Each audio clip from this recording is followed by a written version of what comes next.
Maria, bonjour. C'est le bruit qui vous gêne? Vous entendez trop de bruit? Je sais pas si c'est moi qui suis fatiguée, mais il y a vraiment énormément de bruit dans le service. C'est dû à l'activité du service, mais effectivement, on trouve nous aussi les soignants qu'il y a beaucoup de bruit. C'est pour ça qu'on a Depuis 2-3 travaillé. ans, on a des plaintes de patients, des remarques, soit de collègues, soit de mes responsables qui viennent « Ouh, mais quel bruit !» Et en fait, on s'en était jamais aperçu. On n'avait jamais réalisé qu'on vivait au milieu d'un environnement sonore très important.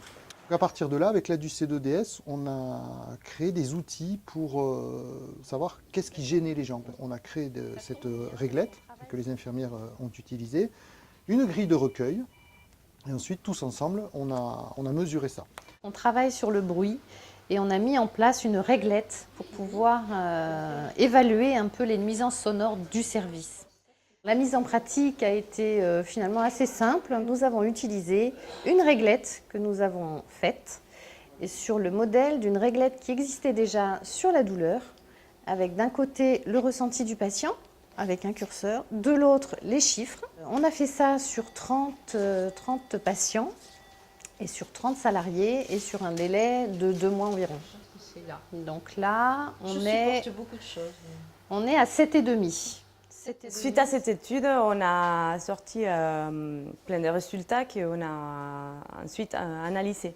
Et on a vu que le personnel dans les 3 unités, réanimation, EF et soins continus, est plus gêné que les patients. Et aussi, on voit qu'il y a des pics des nuisances sonores vers midi et aussi en fin de journée, vers 18h, qui pourraient correspondre aux relèves, aux fins de transmission. Suite à ces résultats, on a analysé, on a essayé de voir quelles sont les sources des nuisances sonores et on a travaillé dessus pour essayer d'améliorer tout ça.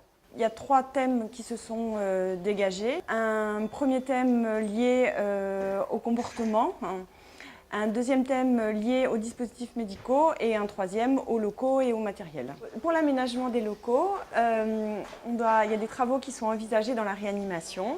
Pour les dispositifs médicaux, nous avons revu avec les fournisseurs la gestion des alarmes. Pour sensibiliser l'ensemble du personnel à la notion du bruit, nous avons fait quelques petites règles de vie, comme écouter le patient, se calmer pour avancer, rester motivé, s'écouter les uns les autres, chuchoter pour s'invectiver.